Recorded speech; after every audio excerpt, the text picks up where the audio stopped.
In the polished lobby of Sterling & Associates, a young graphic designer was about to shatter everything she thought she knew about family. What started as a desperate confrontation took a shocking turn when she came face to face with her boyfriend's mother behind the reception desk. Cory Matthews wasn't your typical adoptee seeking answers. For 3 years, she had spent her life enduring rejection from Patricia Whitman, known for her cutting remarks about unknown bloodlines. When she encountered DNA results revealing Victoria Sterling as her biological mother, she had no idea she was walking into the ultimate irony.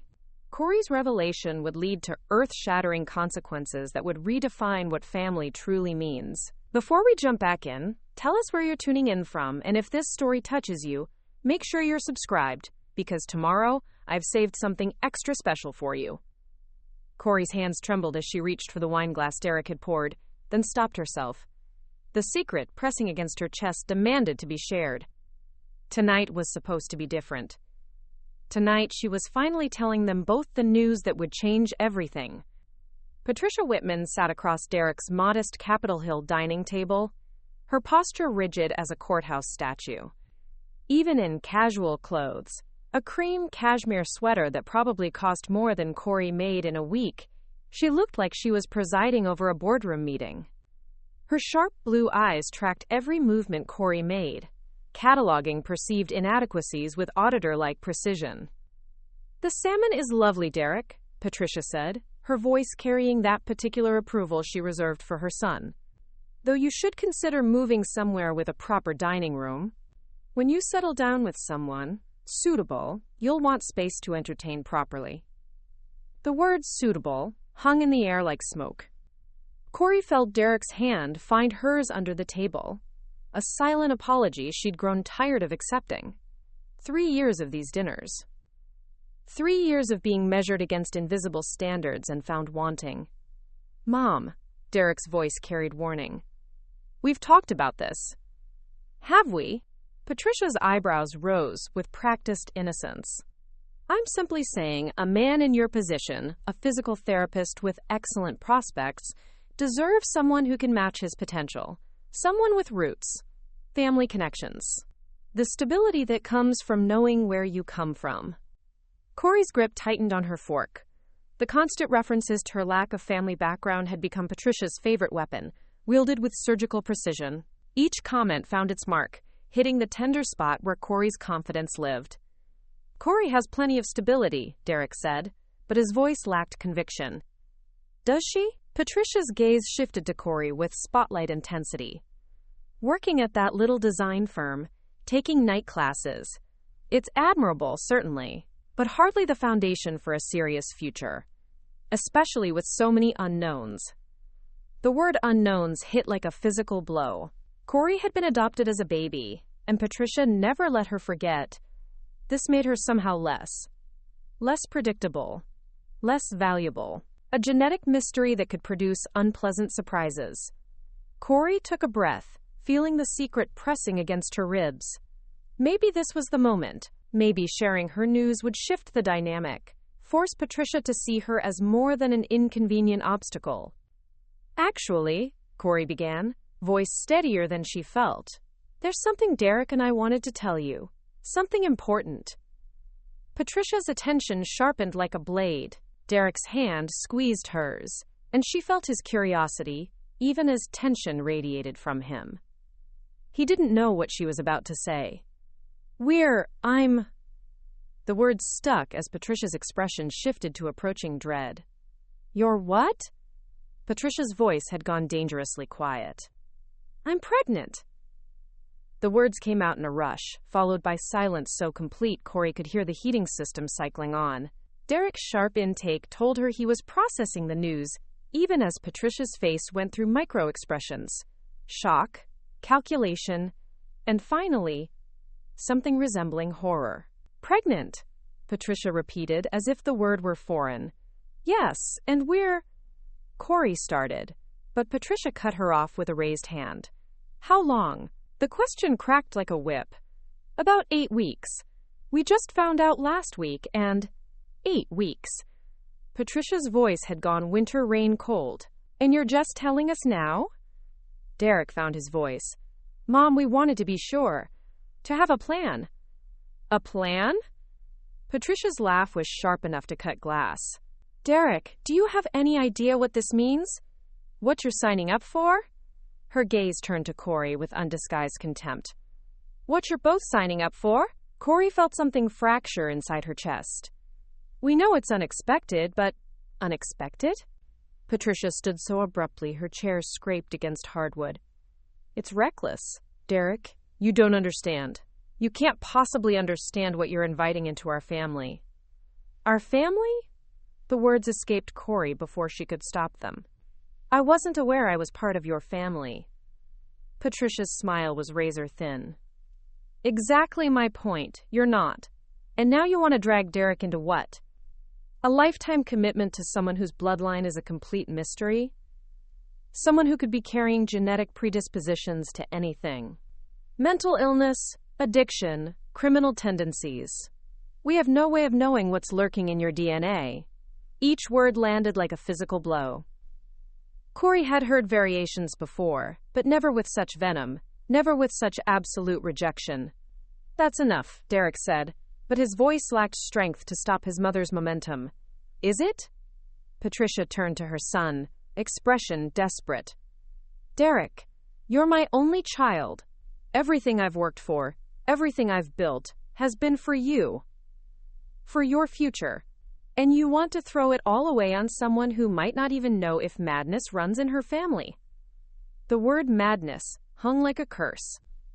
Cory felt something break inside her, not just her heart, but the careful armor she'd built over years of trying to belong somewhere, anywhere. You're right, Cory said quietly, standing on unsteady legs. I don't know where I come from. I don't know if there's madness in my family, or addiction, or criminal tendencies. Her voice grew stronger with each word. But I know I won't subject my child to this kind of poison. Patricia's eyes glittered with triumph. Your child? Yes, my child. Because you've made it very clear it will never be part of your family. Cory looked at Derek, seeing war playing across his features. Love for her battling lifetime submission to his mother's will. And apparently neither will I. Cory, wait. Derek half rose, but she was already moving toward the door. No, she said, grabbing her jacket. I'm done waiting. I'm done hoping. I'm done believing that someday I'll be enough for people who are supposed to love me. She was at the door when Patricia's voice followed, cutting and final. Some people simply aren't meant to be part of established families, dear. It's nothing personal. Cory paused with her hand on the doorknob, not trusting herself to turn around. You're right about one thing, Patricia. I don't know where I come from. But I'm going to find out. The door closed behind her with a soft click that sounded like the end of everything she'd tried to build. Cory's hands shook as she fumbled with her keys outside Derek's apartment building, the October rain beginning to mist against her face like tears she refused to shed. Her phone buzzed insistently, Derek's name flashing on the screen, but she couldn't bring herself to answer. Not yet. Not while Patricia's words still echoed in her mind like poison spreading through her bloodstream. Unknown bloodlines. Madness. Criminal tendencies. She drove through Seattle's rain-slicked streets on autopilot, muscle memory guiding her toward the small apartment she shared with Emma in Fremont. The familiar route gave her time to think, to let the shock settle into something harder, something that felt dangerously close to determination. Emma Rodriguez was waiting in their living room when Cory walked through the door, still wearing her scrubs from her shift at Seattle Children's Hospital. One look at Cory's face told her everything she needed to know. That bad? Emma asked, setting down her cup of tea. Cory collapsed onto their second-hand couch, finally allowing the tears to come. Worse than I imagined possible. For the next hour, Cory recounted every devastating moment of the dinner, Emma's expression growing darker with each detail. When Cory finished, Emma was quiet for a long moment, her nursing instincts warring with her fierce loyalty to her best friend. You told her you were pregnant, Emma said finally. How did she react to that specifically? Like I'd announced I was carrying the plague. Cory laughed bitterly. She actually used the word madness, Emma. She said Derek didn't know what kind of genetic predispositions he was signing up for.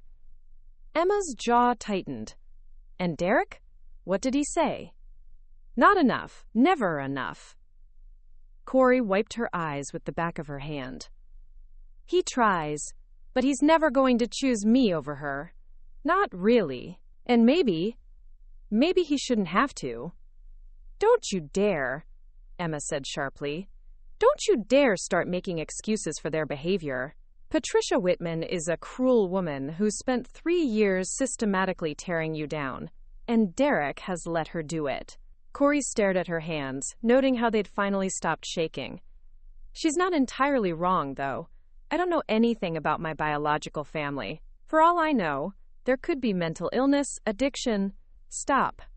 Emma moved to sit beside her on the couch. Cory, listen to me. You are one of the strongest, most stable people I know. You've built a life for yourself from nothing. You've survived losing your adoptive parents, put yourself through school, maintained a career, all while trying to win the approval of a woman who is never going to give it to you. But what if there are things I should know? About my health? About what I might pass on to my baby? The question had been haunting her since the moment Patricia spoke those words. What if she's right about the unknowns? Emma was quiet for a moment, her nurse's mind clearly working. You know what? Maybe it's time you found out. Found out what? Who you are. Where you come from. Emma's voice grew more animated. Cory, you've spent your entire adult life trying to fit into other people's ideas of who you should be. Maybe it's time you discovered who you actually are. The idea hit Cory like a physical sensation, something shifting in her chest. I wouldn't even know where to start. DNA testing, Emma said immediately. Genetic counseling. There are so many resources now for adoptees. You could learn about your health history, maybe even find biological relatives. Cory felt something she hadn't experienced in years. Curiosity about herself that wasn't filtered through someone else's expectations. You really think I should? I think you've spent 24 years wondering, and tonight Patricia Whitman used that wondering as a weapon against you. Emma's voice carried the authority she used with difficult patience. Take that weapon away from her. Find out who Cory Matthews really is, not who she thinks you should be. The next morning, Cory sat in Dr. Sarah Kim's office at Seattle Genetics Counseling, her hands folded in her lap as she explained her situation. Dr. Kim listened without judgment, occasionally taking notes. Many adoptees come to us seeking health information, especially during pregnancy, Dr. Kim said when Cory finished. It's completely understandable to want to know your genetic background for medical reasons. It's not just medical, Cory admitted. I need to know who I am. I need to understand my history. Dr. Kim nodded. Comprehensive DNA testing can provide health insights and potentially connect you with biological relatives who've also tested. It won't give you everything, but it's a good starting point. What would it involve? A simple saliva sample. We test for various genetic markers that can indicate predisposition to certain conditions. We also upload your profile to databases that might connect you with biological family members who've tested. Cory thought about Patricia's words, about Derek's conflicted face, about the baby growing inside her who deserved to know their full heritage. How long do results take? 2 to 3 weeks for comprehensive testing. When Cory emerged from the medical building an hour later, she felt different, lighter somehow. She'd provided her sample, signed the paperwork, and taken the first step toward answering questions that had haunted her entire life. Her phone buzzed with another text from Derek. Please call me. We need to talk. I love you. She stared at the message for a long moment, then typed back, I love you too. But I need some time to figure out who I am before I can figure out who we are. His response came immediately. What does that mean? It means I'm finally going to find out where I come from. And when I do, we'll see if your mother still thinks I'm not good enough for your family. She turned off her phone before he could respond and walked toward her car, feeling something she hadn't experienced in years. Excitement about her own future. For the first time in her adult life, she wasn't trying to become someone else's idea of perfect. She was about to discover who she'd been all along. The 42nd floor of the Columbia Center housed Sterling and Associates, And from her desk outside Victoria Sterling's corner office, Patricia Whitman commanded a view that stretched across Elliott Bay to the Olympic Mountains. This morning, however, she barely noticed the scenery. Her mind kept replaying the previous evening's disaster, Derek's accusatory voice still ringing in her ears. "You went too far, Mom. Even for you." Patricia's fingers moved across her keyboard with practiced efficiency, updating Victoria's schedule for the day. A deposition at 10, lunch with the mayor's legal team, a conference call with New York at 3. The familiar rhythm of managing Victoria's complex professional life usually grounded her, but today it felt like performing on autopilot while her real thoughts churned elsewhere. "Good morning, Patricia." Victoria Sterling's voice carried its usual crisp authority as she swept into the office suite, designer heels clicking against marble floors. At 48, Victoria commanded respect through presence alone. Silver threading through her dark hair, sharp suits that cost more than most people's monthly salary, and eyes that missed nothing. "Good morning, Miss Sterling. Your coffee is ready, and I've moved the Hartwell meeting to accommodate the mayor's office request." Patricia rose smoothly, following Victoria toward her private office with the practiced choreography of 15 years. Victoria paused at her desk, scanning the morning's priority items Patricia had arranged. "The Patterson case? Discovery documents arrived this morning. I've flagged the relevant sections and scheduled time for you to review before the deposition." "Excellent." Victoria settled into her chair, already reaching for the first file. "And the Morrison contract. Their attorneys submitted revisions. Nothing significant, but you'll want to review paragraph 12. Preparing and narrating this story took us a lot of time, so if you are enjoying it, subscribe to our channel. It means a lot to us. Now back to the story. This was their language. Efficient, professional, built on mutual respect and absolute trust. Patricia took pride in anticipating Victoria's needs, in being indispensable to someone who wielded such power in the city's legal landscape. Here, in this office, she mattered. Here, she belonged, unlike the conversation with Derek that had kept her awake until dawn. As Victoria began her morning routine, Patricia returned to her desk, but her usual focus felt fractured. The coffee in the break room had tasted bitter this morning, and Janet from accounting had made small talk about weekend plans, family gatherings, grandchildren. All the things Patricia didn't have, and now might never have, thanks to her own inability to keep her mouth shut. "Patricia?" Janet appeared at her desk around 11, holding a stack of invoices. "You seem distracted today. Everything all right?" Patricia forced a smile. "Just tired. Long weekend." "Oh, I know how that goes. My daughter came by with the kids, and they wore me out completely." Janet's face brightened. "Speaking of family, how's Derek doing? Still with that nice girl, what's her name?" "Cory." The name felt sharp on Patricia's tongue. "That's right. Such a sweet thing. You must be thrilled. She seems perfect for him." Patricia's response came before she could stop herself. Perfect is subjective. When you don't know someone's background, their family history, it's difficult to judge compatibility. Janet's eyebrows rose slightly. "Background? Goodness, Patricia, this isn't the 19th century. Derek loves her, doesn't he?" The question hung in the air like an accusation. Patricia felt heat rise in her cheeks. Of course love matters. But practical considerations matter too. Stability. Shared values. Understanding where someone comes from. "Where someone comes from," Janet repeated slowly. "You know, my grandmother used to say things like that. Usually about people she thought weren't good enough for our family." Her voice carried a gentle rebuke that made Patricia's stomach clench. Before Patricia could respond, Victoria's voice came through the intercom. "Patricia, could you come in, please?" Grateful for the interruption, Patricia hurried into Victoria's office, closing the door behind her. "I need you to reschedule the Morrison meeting," Victoria said without looking up from her files. "Something's come up that requires my immediate attention." "Of course. When would you prefer to?" Victoria's phone rang, cutting off the question. Patricia watched as Victoria's expression changed while listening to the caller, her face going pale beneath her professional composure. "I see," Victoria said finally. "Yes, I understand. Thank you for letting me know." She set the phone down with deliberate care, staring at it for a long moment. "Miss Sterling?" Patricia ventured. "Is everything all right?" Victoria looked up, and for just an instant, Patricia saw something she'd never seen before in her boss's eyes: fear. "Cancel my afternoon appointments," Victoria said quietly. "All of them." "All of them? Even the call with New York?"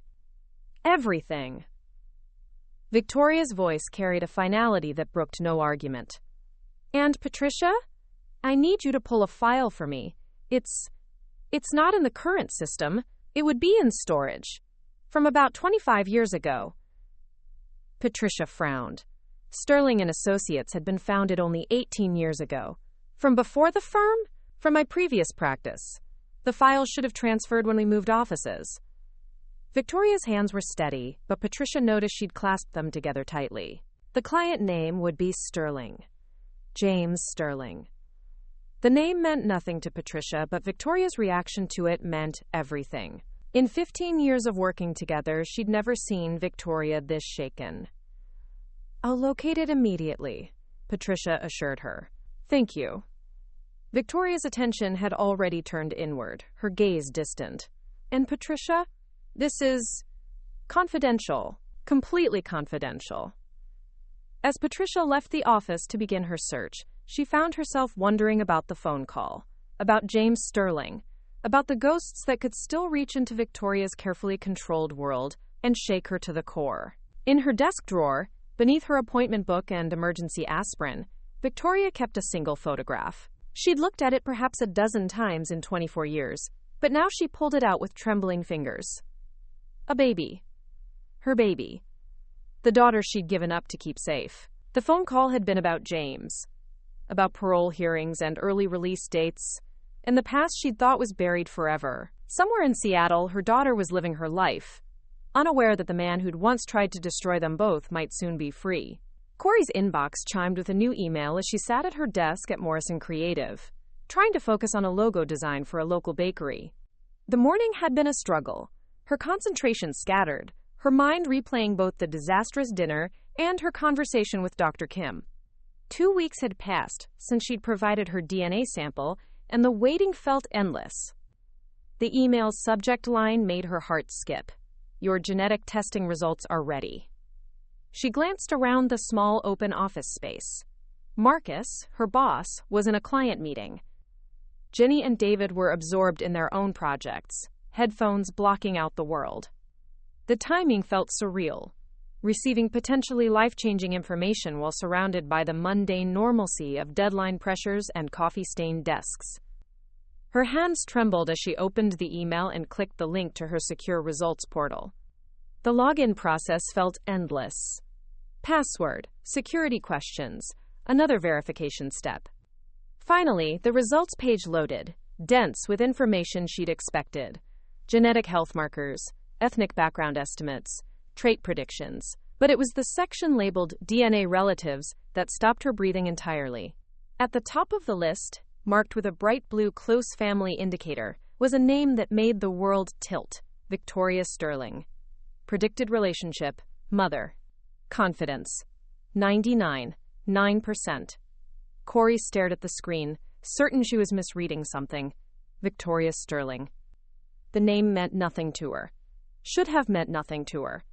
But as she clicked on the profile, details began populating that made her stomach clench. Age, 48. Location, Seattle, Washington. Last active, 3 months ago. With shaking fingers, Cory opened a new browser tab and typed Victoria Sterling Seattle into the search bar. The results exploded across her screen like a bomb detonating. Victoria Sterling, CEO, and founding partner of Sterling and Associates, one of Seattle's most powerful attorneys. Corporate law specialist representing major tech companies, municipal contracts, high-profile mergers. Forbes had featured her in an article about influential women in Pacific Northwest business. The Seattle Times had profiled her rise from solo practitioner to legal powerhouse. Cory scrolled through image after image.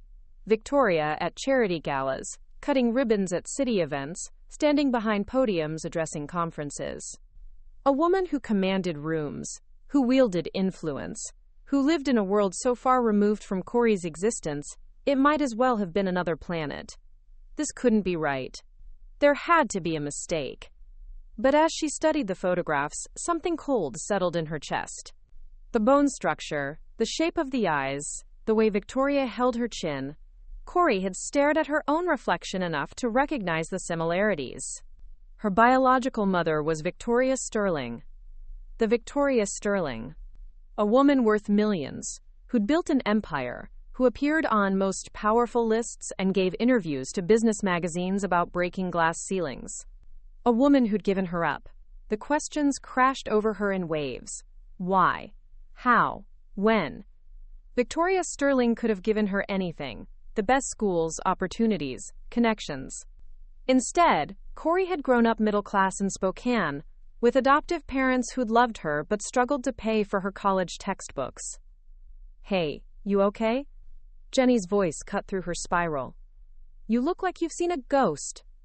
Cory slammed her laptop shut so hard it rattled her desk. "I'm fine. Just need some air." She grabbed her jacket and fled to the building's small courtyard, her phone already in her hand. Dr. Kim's number was saved in her contacts from their appointment. "Dr. Kim's office. This is Sarah." "This is Cory Matthews. I received my results today, and I need to speak with Dr. Kim immediately. There's been a mistake. I can schedule you for next week." "No, you don't understand. The results show my biological mother is someone famous, someone I know of. This can't be right." There was a pause. "Ms. Matthews, I can have Dr. Kim call you back within the hour. DNA matches at that confidence level are extremely reliable, but I understand this is overwhelming." Overwhelming. The word felt inadequate for the earthquake happening in her chest. Cory hung up and immediately called Emma, pacing the small courtyard like a caged animal. "Cory, aren't you supposed to be working?" "Emma, you need to sit down." "I'm already sitting. What's wrong? I got my DNA results." Cory's voice sounded strange to her own ears, distant and hollow. "My biological mother is Victoria Sterling." Silence. Then, "Victoria Sterling, the lawyer? The one who's always in the business section?" "That's the one." Cory laughed, a sound dangerously close to hysteria. "Apparently, I'm the daughter of one of the most powerful women in Seattle. And she gave me up for adoption 24 years ago." "Holy shit!" Emma never swore, which somehow made the situation feel more real. "Cory, do you know what this means?" "It means my biological mother is worth more money than I'll see in 10 lifetimes, and she chose to give me up anyway." The words tasted bitter. "It means whatever was wrong with me was so fundamental that even unlimited resources couldn't fix it." "Don't you dare!" Emma's voice turned fierce. "Don't you dare make this about your worth. You don't know her reasons. You don't know anything yet." Dr. Kim called back 47 minutes later, her voice professional but kind. "Ms. Matthews, I've reviewed your results. The DNA match is legitimate. Victoria Sterling is your biological mother with 99.9% certainty." "But how is that possible? She's famous, successful. Why would someone like that give up a child?" "There are many reasons people choose adoption, regardless of their circumstances. Financial resources don't eliminate all challenges or dangers." Dr. Kim paused. "Have you considered reaching out to her? Many biological parents who submit DNA profiles are open to contact." The suggestion hit Cory like ice water. Contact Victoria Sterling. Walk into the office of one of Seattle's most powerful attorneys and announce herself as the daughter who'd been cast aside. "I don't know if I can do that." "You don't have to decide today. Take time to process this information. Consider what you want to know, what you hope to gain from contact." After hanging up, Cory sat in her car in the parking garage, staring at her phone. Victoria Sterling's office address was easily findable online. Sterling and Associates occupied an entire floor of the Columbia Center, the same building where Derek's mother worked. The realization hit her like a physical blow. Patricia Whitman worked for Sterling and Associates. Patricia, who'd spent 3 years telling Cory she wasn't good enough, wasn't worthy of their family, didn't have the right bloodlines. Patricia Whitman worked for Cory's biological mother. The irony was so perfect, so devastatingly complete, that Cory started laughing. Real laughter that turned into sobs, that turned back into laughter, until she couldn't tell the difference anymore. She was going to walk into that office. She was going to face the woman who'd given birth to her and abandoned her. And she was going to watch Patricia Whitman's world implode when she realized exactly whose unknown bloodlines she'd been rejecting all these years. The Columbia Center's marble lobby stretched before Cory like a cathedral of corporate power, its soaring ceiling and polished surfaces designed to intimidate. She stood near the directory, reading Sterling and Associates, 42nd floor for the third time, her reflection ghost-like in the brass plaque. 3 sleepless nights had led to this moment. 3 nights of rehearsing conversations that all seemed inadequate now. The elevator ride felt eternal. 42 floors to climb toward a truth that might destroy her or set her free. Her reflection in the polished steel doors showed a woman she barely recognized, hollow-eyed, determined, carrying the weight of questions that had defined her entire existence. The Sterling and Associates reception area screamed understated wealth. Cream marble, abstract art that probably cost more than her annual salary, fresh orchids arranged with museum-quality precision. And behind the curved reception desk sat Patricia Whitman, her silver hair perfectly styled, her attention focused on a computer screen with the intensity of a general planning a campaign. Cory approached the desk on unsteady legs, her heart hammering against her ribs. Patricia looked up with her professional smile, the polite mask she wore for strangers, so different from the cold calculation she reserved for Cory. "Good morning. How may I help you?" "I need to see Victoria Sterling." Cory's voice sounded steadier than she felt. "It's urgent." Patricia's smile tightened slightly. "Do you have an appointment?" "Miss Sterling's schedule is quite full today." "No appointment, but she'll want to see me." "I'm afraid that's not how we operate here." Patricia's tone shifted to the condescending authority Cory knew so well. "Miss Sterling is one of the city's most prominent attorneys. She doesn't see people without proper scheduling, and—" Patricia stopped mid-sentence, her professional mask slipping as recognition dawned. "What are you doing here?" "I told you. I need to see Victoria Sterling." Patricia stood slowly, her face cycling through confusion, anger, and something approaching panic. "This is completely inappropriate, Cory. You can't simply walk into a professional office and demand to see—" "Demand?" Cory felt 3 years of suppressed rage crystallizing into something sharp and bright. "I'm not demanding anything, Patricia. I'm informing you that Victoria Sterling will want to see me." "And why exactly would she want to see Derek's little girlfriend?" The words dripped with familiar disdain. Cory took a breath, centering herself in the moment she'd imagined 100 times. "Because I'm her daughter." The words hit Patricia like a physical blow. Her face went white, then red, then white again. She gripped the edge of her desk as if the world had tilted beneath her feet. "That's impossible," Patricia whispered. "DNA doesn't lie." Cory pulled out her phone, showing the results page she'd memorized.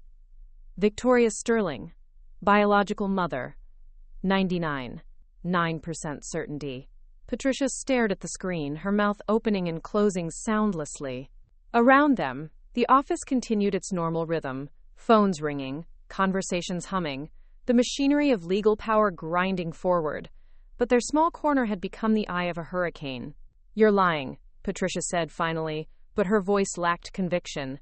"Am I? 3 years you've told me I don't know where I come from, that my bloodlines are questionable, that I'm not good enough for your family." Cory's voice grew stronger with each word.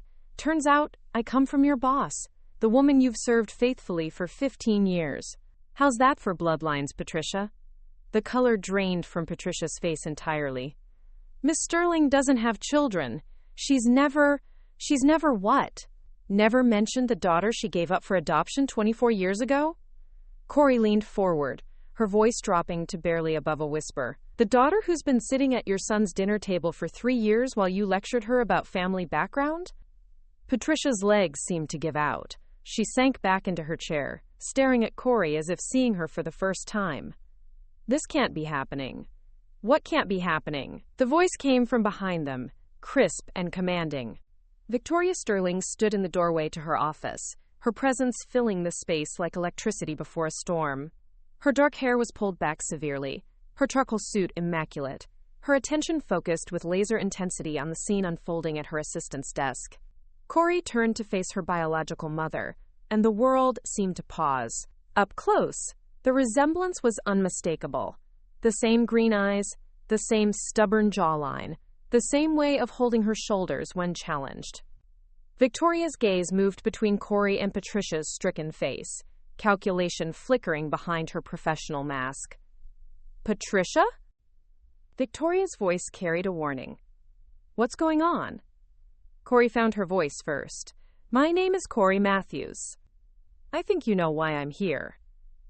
Victoria's composure was legendary in Seattle legal circles, but Cory watched it crack in real time. The powerful attorney who dominated courtrooms and boardrooms went perfectly still, her face cycling through shock, recognition, and something that might have been terror. That's not possible, Victoria said quietly. It's very possible.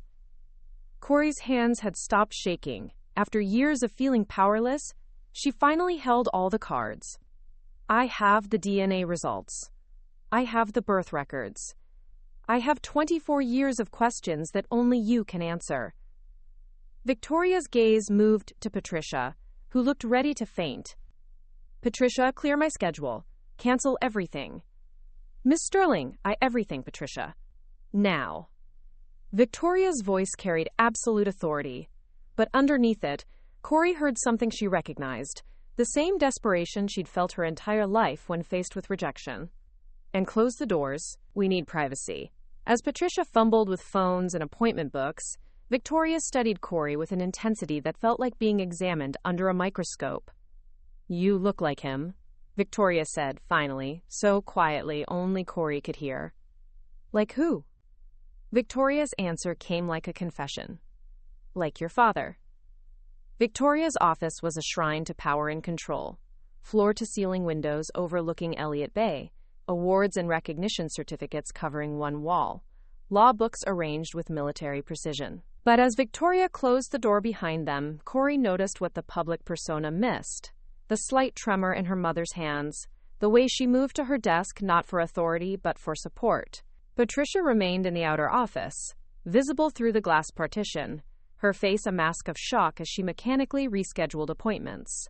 The woman who'd spent 3 years dismantling Cory's confidence now looked like she might shatter at any moment. Sit, Victoria said, gesturing toward the chairs across from her desk. Her voice carried its usual command, but underneath lurked something fragile. Cory remained standing. I've been sitting quietly for 24 years. I think I'll stand. Victoria's mouth twitched.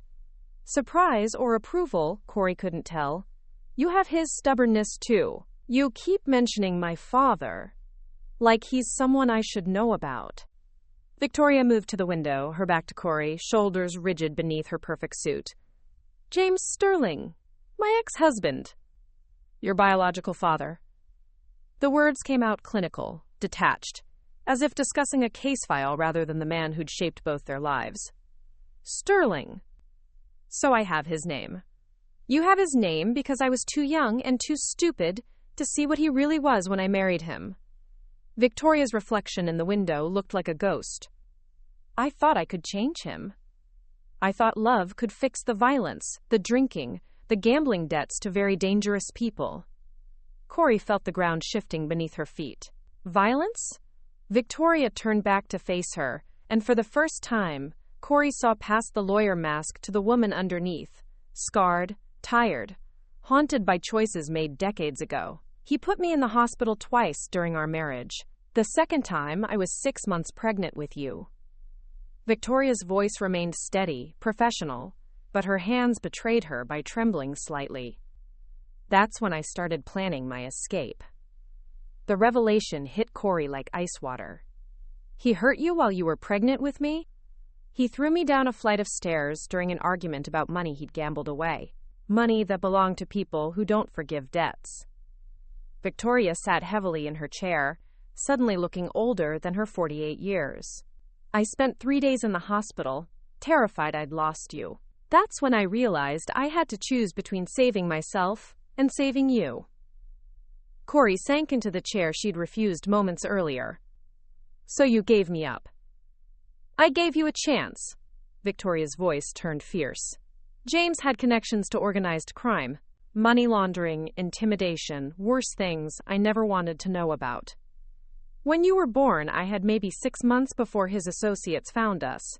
I could run with a newborn and spend our lives looking over our shoulders, or I could give you to people who could keep you safe while I disappeared. You disappeared? I faked my death. The words came out matter-of-fact, as if Victoria had announced the weather. Car accident in the Columbia River. Body never found. It gave me time to rebuild, to become someone else entirely. Cory stared at her biological mother, trying to reconcile this story with the successful woman before her. You built all this after faking your death? I spent 2 years in hiding, working minimum wage jobs, living in motels, learning everything I could about corporate law through correspondence courses. When I finally resurfaced as Victoria Sterling, I had new credentials, a new history, and enough legal knowledge to start over. Victoria's gaze moved to the window, to the city she'd conquered. Everything you see here was built to ensure I'd never be powerless again. And you never thought about finding me? The question hung in the air like an accusation. Victoria's professional mask slipped entirely, revealing something raw and undefended. Every day, every single day for 24 years. Her voice broke slightly. But James was still out there, still dangerous. I couldn't risk leading him to you. Was? Cory caught the past tense. What do you mean, was? Victoria's face went pale. 3 days ago, I received a call from the Department of Corrections. James is being released on parole. Early release for good behavior and overcrowding. The words hit Cory like a physical blow. He's getting out? Next month. Maybe sooner. Victoria's hands clenched into fists. 24 years I've been building walls between him and you, and now he could find me. Now he could find both of us. Victoria stood abruptly, pacing to the window. I've spent decades becoming untouchable. But you're exposed. You have a job, an address, a boyfriend. You exist in public records. Cory thought about Derek, about their apartment, about the normal life she'd built that suddenly felt fragile as paper. Does he know about me? I don't know. I hope the adoption records were sealed well enough, but James is resourceful and vindictive. If he's spent 24 years in prison thinking about revenge. Through the glass partition, Patricia moved like sleepwalker, her phone calls mechanical, her eyes unfocused. She kept glancing toward Victoria's office as if unable to believe what she'd witnessed. Patricia doesn't know any of this, Cory observed. Patricia doesn't know I had a previous life before Sterling and Associates. No one does. Victoria's voice carried the weight of decades of isolation. I've been alone with these secrets for 24 years. You chose to be alone, Cory said, anger finally breaking through her shock. You chose to give me up instead of fighting for me. I chose to keep you alive. Victoria's composure cracked entirely. You think I wanted to give birth to my daughter and hand her to strangers? You think I wanted to spend every birthday, every Christmas, every milestone, wondering if you were happy, if you were safe, if you even knew you were loved? The pain in Victoria's voice was so raw, so devastating, that Cory felt her own anger falter. Then why didn't you find me when it was safe? When was it safe? Victoria laughed bitterly. When James got arrested, he still had friends on the outside. When he was convicted, prison doesn't stop a man like him from reaching people. When I built this firm, success made me a bigger target, not a smaller one. Victoria moved to her desk, opening a locked drawer with trembling fingers. She pulled out a single photograph, faded, creased from handling, and held it out to Cory. A newborn baby, eyes closed, tiny fist curled against her cheek. "I kept this," Victoria whispered. "It's the only picture I have of you. I've looked at it 10,000 times, wondering what kind of woman you'd become." Cory took the photograph, her own hands shaking now. "I became the kind of woman who fights for herself." Finally, Derek's voice echoed through Sterling and Associates' reception area before anyone saw him. "Mom, you're not answering your phone. What the hell is going on?" He appeared around the corner like a man possessed, his usually calm demeanor replaced by something wild and desperate. His hair was disheveled, his physical therapist uniform wrinkled, as if he'd run straight from work. Patricia looked up from her desk with the expression of someone watching their world collapse in real time. "Derek, you can't be here," Patricia whispered, her voice hoarse from crying. "Can't be here?" Derek's attention shifted between his mother's tear-stained face and Victoria's closed office door. "Cory sends me a text saying she's found her biological mother, and then both of you disappear off the face of the earth. Where is she?" Through the glass partition, Cory watched Derek process the scene, his mother's devastation, the closed doors, the heavy silence that had settled over the usually bustling office. She saw the moment recognition dawned, the way his face changed from confusion to something approaching horror. "No," he said quietly. "No, that's not possible." Victoria opened her office door, her professional mask back in place, but slightly crooked, like armor hastily reassembled after battle. "Mr. Whitman, I think you'd better come in." Derek looked between the three women, his mother, his girlfriend, and his mother's boss, and Cory watched him calculate the impossible mathematics of their situation. "Cory?" "It's true," she said simply. "Victoria Sterling is my biological mother." Derek sank into the chair beside Cory as if his legs had given out. "This is insane. This is completely insane." "Insane is one word for it," Patricia said from the doorway, her voice barely above a whisper. She looked like she'd aged a decade in the past hour. "Devastating is another." Victoria studied Patricia with the same intensity she brought to depositions. "Patricia, I need to know if this changes your ability to work here professionally." "Changes my ability?" Patricia laughed, a sound dangerously close to hysteria. "Miss Sterling, I've spent 3 years telling this woman she wasn't good enough for my family. I've questioned her background, her breeding, her worthiness to be part of our lives. And she's your daughter." The weight of Patricia's realizations settled over the room like smoke. Derek reached for Cory's hand, but she pulled away, still processing the magnitude of the irony. "You worked for my mother," Cory said to Patricia, her voice carrying wonder and accusation in equal measure. "Every day for 15 years, you've worked for the woman whose daughter you were rejecting at dinner tables." "I didn't know," Patricia said desperately. "How could I have known?" "You didn't want to know," Cory replied. "You wanted me to be nobody. Nobody's daughter from nowhere with nothing to offer. It made it easier to dismiss me." Derek found his voice finally. "Mom, what did you say to her? At dinner, what exactly did you say?" Patricia's face crumpled. "I said things. Terrible things. I questioned her bloodlines, her genetic background. I said..." She couldn't finish. "She said she didn't want unknown bloodlines in her family," Cory finished. "She said I might be carrying genetic predispositions to madness or criminal behavior." Derek turned to stare at his mother with an expression Cory had never seen before. Complete disappointment. "You said that? To the woman I love? To the mother of my child?" "You're pregnant," Victoria said quietly, and something shifted in her expression. Something protective and fierce. 10 weeks, Cory confirmed, watching her biological mother process the information. "Which means you're going to be a grandmother. And Patricia," she turned to the woman who'd tormented her for years, "you're going to be sharing grandparent duties with the boss you've spent 15 years serving coffee and scheduling meetings for." The absurdity of the situation hit them all simultaneously. Derek started laughing first, a sound edged with hysteria. This is like something out of a soap opera. My mother works for my girlfriend's mother, and neither of them knew it. It's not funny, Patricia said, but even she looked like she might start laughing or crying or both. Victoria moved to her desk, her attorney instincts taking over. We need to discuss practical matters. James's release changes everything. Cory, you're no longer an abstract daughter I lost. You're a real person with a real life that could be in real danger. Derek's laughter stopped abruptly. Danger? What kind of danger? Victoria explained about James Sterling, about the violence and criminal connections, about 24 years of hiding from a past that was about to catch up with them. With each revelation, Derek's face grew more serious, his protective instincts kicking in.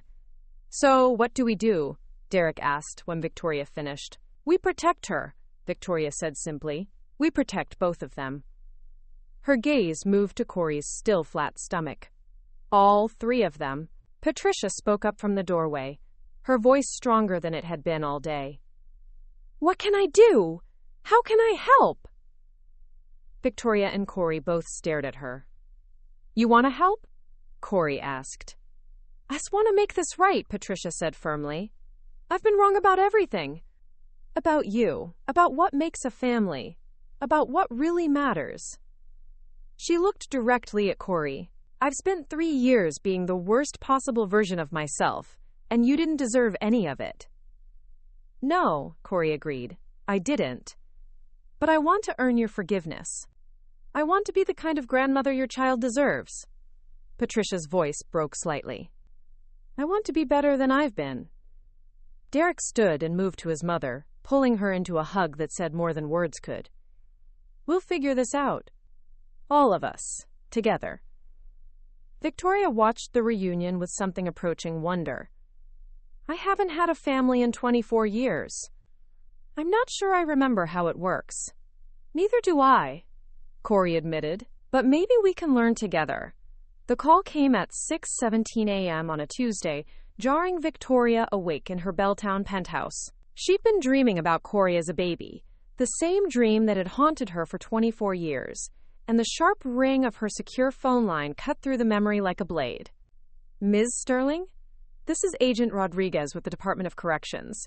We discussed James Sterling's release status last week. Victoria sat up, instantly alert. Has something changed? Yes, ma'am. Due to a clerical error and overcrowding issues, Mr. Sterling was released yesterday morning. We're calling as a courtesy because you were listed as a notification contact. The words hit Victoria like ice water. Yesterday? He's been out for over 24 hours and you're just calling me now? I apologize for the delay. There was confusion about notification protocols. Victoria hung up without another word, her mind already racing through worst-case scenarios. 24 hours. James had been free for 24 hours, and she'd been having family dinners with Cory, helping plan security measures that were already obsolete.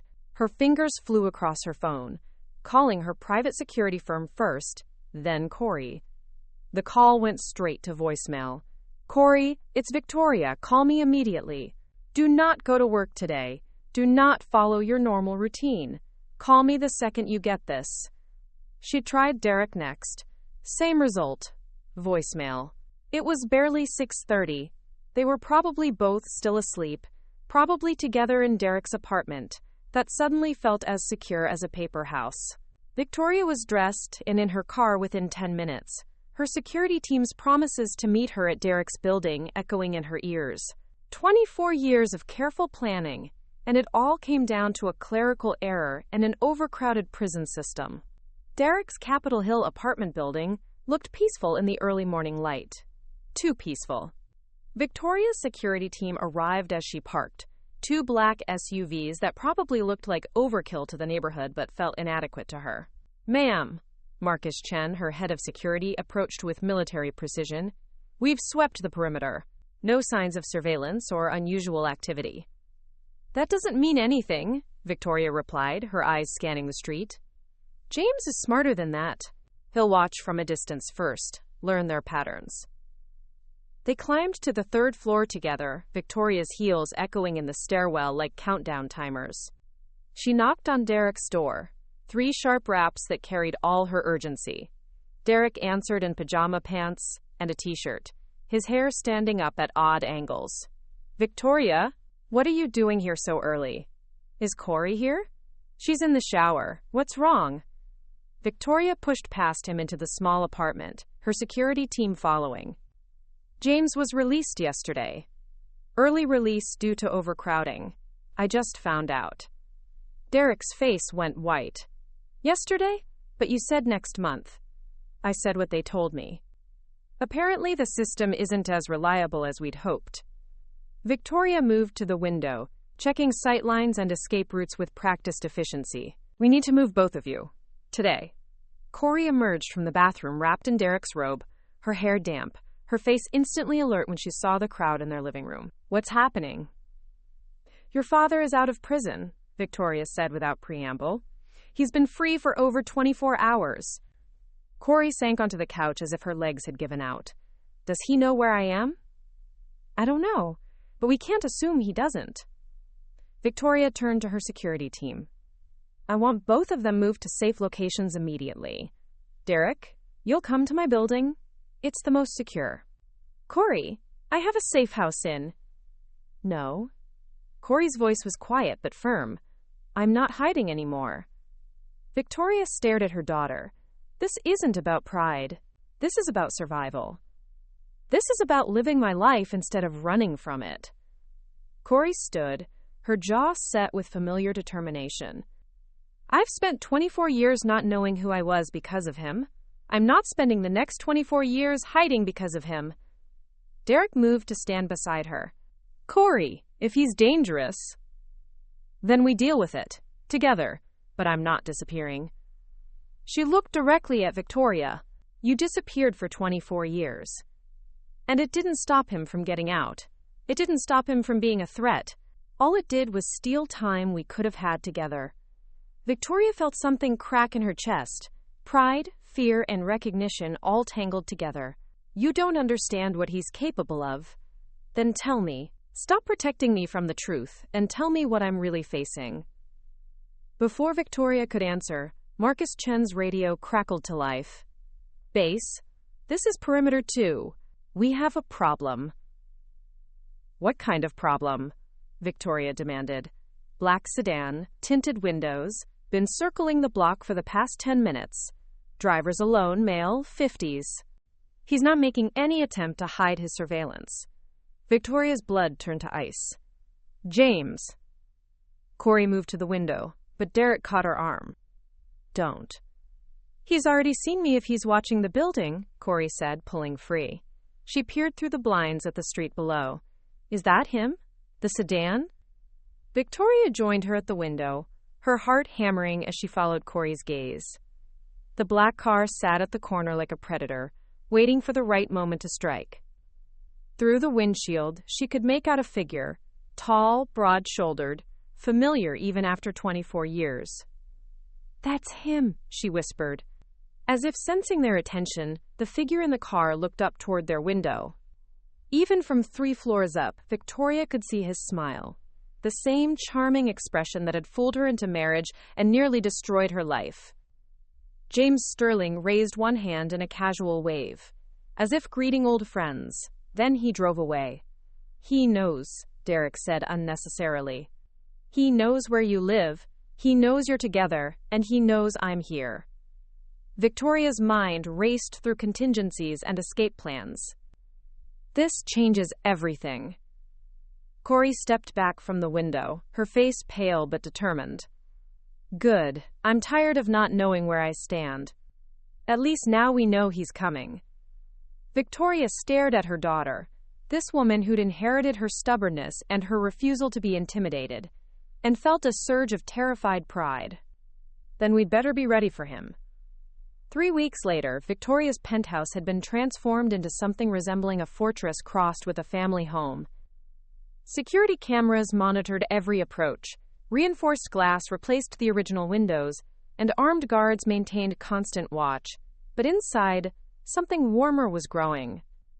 Cory sat at Victoria's dining table, a massive piece of mahogany that had probably cost more than her annual salary, reviewing wedding magazines with Patricia.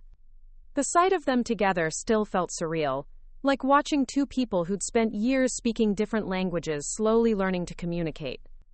"The rose arrangements are lovely," Patricia said, pointing to a photograph of an elaborate centerpiece.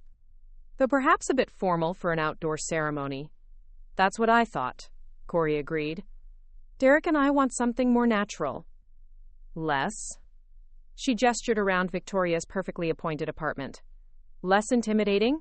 Victoria looked up from her laptop where she'd been coordinating with various security firms. "Intimidating?" "Mom," Cory said. And the word still felt strange on her tongue, but less foreign each time she used it. "This place looks like a museum. Beautiful, but not exactly cozy." "I wasn't aiming for cozy," Victoria replied dryly. "I was aiming for secure." Derek emerged from the kitchen carrying a tray of coffee, playing host in a penthouse that probably cost more per month than his apartment's annual rent. "Any word from the private investigators?" "James has been seen in 3 different cities over the past 2 weeks," Victoria reported. "Portland, Vancouver, and back here in Seattle. He's not trying to hide. He wants us to know he's watching." The psychological warfare had been constant since that morning at Derek's apartment. James appeared and disappeared like smoke, always just close enough to remind them of his presence, but never close enough to be caught doing anything illegal. It was a game he'd perfected over the years, and Victoria recognized the pattern from their marriage. "It's working," Cory said quietly. "The watching, the waiting. I jump every time my phone rings." Patricia set down her magazine, her expression fierce. "That man has terrorized this family enough. Isn't there something legal we can do?" "He hasn't actually done anything illegal," Victoria explained. "Parole violations require more than driving past someone's apartment or eating at a restaurant near their workplace.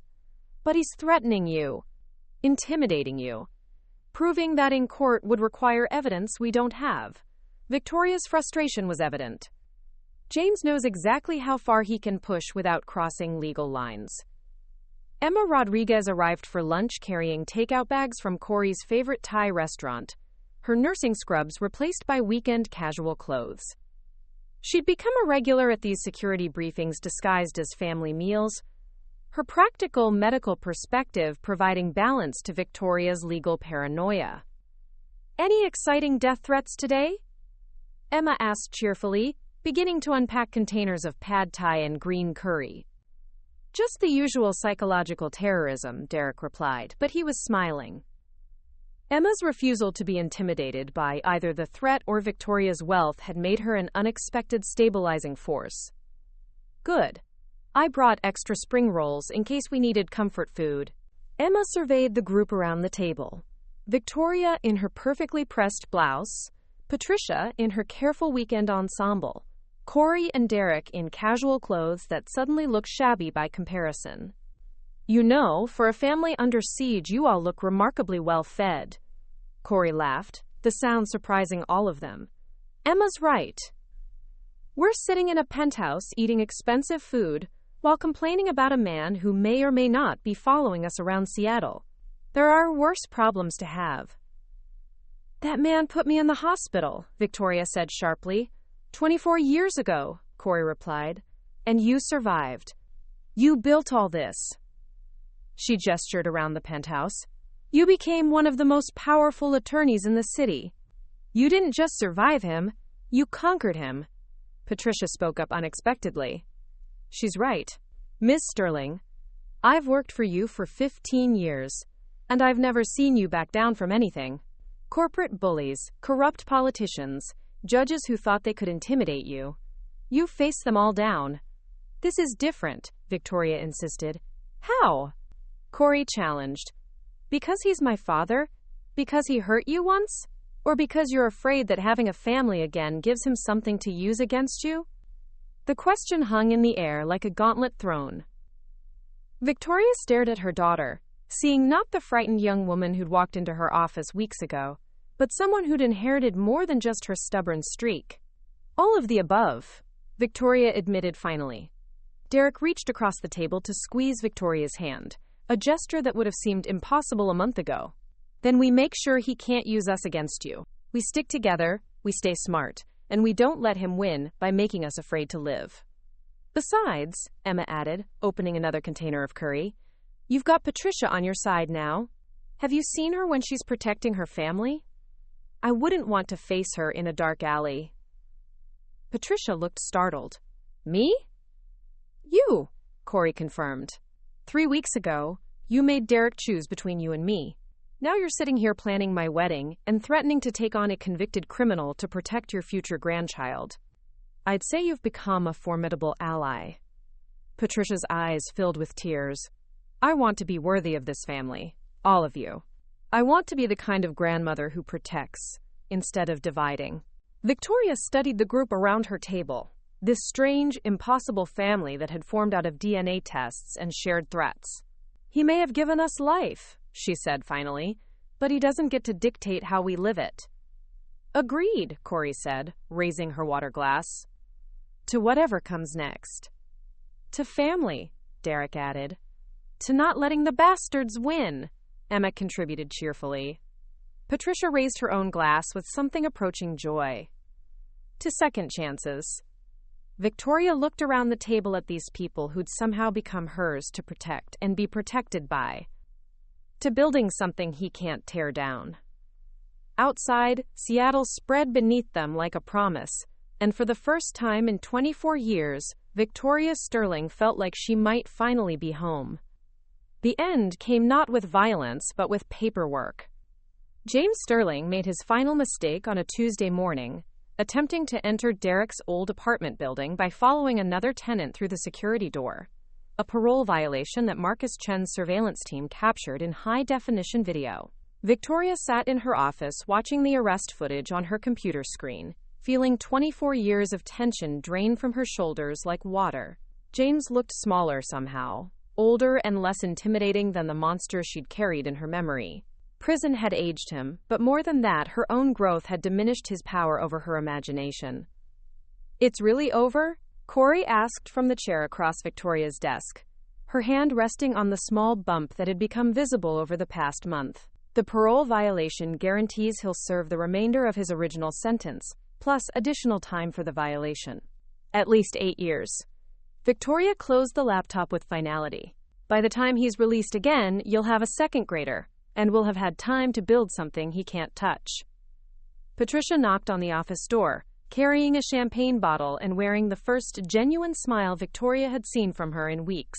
I thought we might celebrate non-alcoholic sparkling cider for the pregnant lady, of course. The three women had developed an unlikely rhythm over the past month. Patricia's transformation from antagonist to fierce protector had been one of the most surprising developments in a story full of surprises. She'd thrown herself into wedding planning and baby preparation with the enthusiasm of someone making up for lost time. Derek arrived with Emma, both of them looking relieved and slightly disbelieving. Mom called and said it was over. Really over? Really over, Victoria confirmed, accepting a glass of cider from Patricia. James won't be bothering any of us for a very long time. Emma raised her glass with characteristic directness. Good. Now maybe you can all focus on planning a wedding instead of a siege. The wedding itself took place 3 weeks later in Victoria's penthouse garden, a rooftop space Cory had never known existed until Victoria offered it as a venue. The ceremony was small, intimate, nothing like the elaborate affairs Victoria usually attended. Derek wore a simple navy suit, Cory a flowing cream dress that accommodated her growing belly, and Patricia cried through the entire proceeding. Dr. Sarah Kim attended as Cory's guest, the genetic counselor who'd started this entire journey with a simple DNA test. I've seen many family reunions through my work, she told Victoria during the reception, but never one quite like this. Complicated doesn't begin to cover it, Victoria agreed, watching Cory and Derek dance to music played through a simple Bluetooth speaker, nothing like the orchestras she usually hired for events. But happy, Dr. Kim observed. Definitely happy. 6 months later, Victoria held her granddaughter for the first time in the same hospital where she'd given birth to Cory 25 years earlier. The baby was tiny, perfect, with Cory's green eyes and Derek's calm temperament. "What will you call her?" Patricia asked, her own eyes misty, as she waited her turn to hold the newest family member. "Sarah," Cory said, glancing at Dr. Kim, who'd become an unexpected friend. "Sarah Patricia Sterling Whitman." Patricia burst into tears at hearing her name included, while Victoria felt her throat tighten at the hyphenated surname that connected both families. "That's quite a name for such a small person," Derek said softly, stroking his daughter's tiny hand. "She'll grow into it," Victoria said with certainty. "She comes from strong women." Emma Rodriguez, now the baby's unofficial aunt, laughed from her corner of the room. "Strong, stubborn women who don't back down from fights." "The best kind," Cory agreed, looking around the hospital room at this impossible family they'd built from DNA tests, corporate hierarchies, and shared determination. Outside, Seattle hummed with its usual energy, but inside this room, everything felt perfectly still and complete. Victoria Sterling had spent 24 years building walls to protect herself from the past. Now she was building something else entirely. A future where protection came not from isolation but from connection, where strength was measured not by what you could survive alone, but by what you could create together. The baby stirred in her arms, and Victoria smiled, finally understanding the difference between running from your life and running toward it. Up next, you've got 2 more standout stories right on your screen.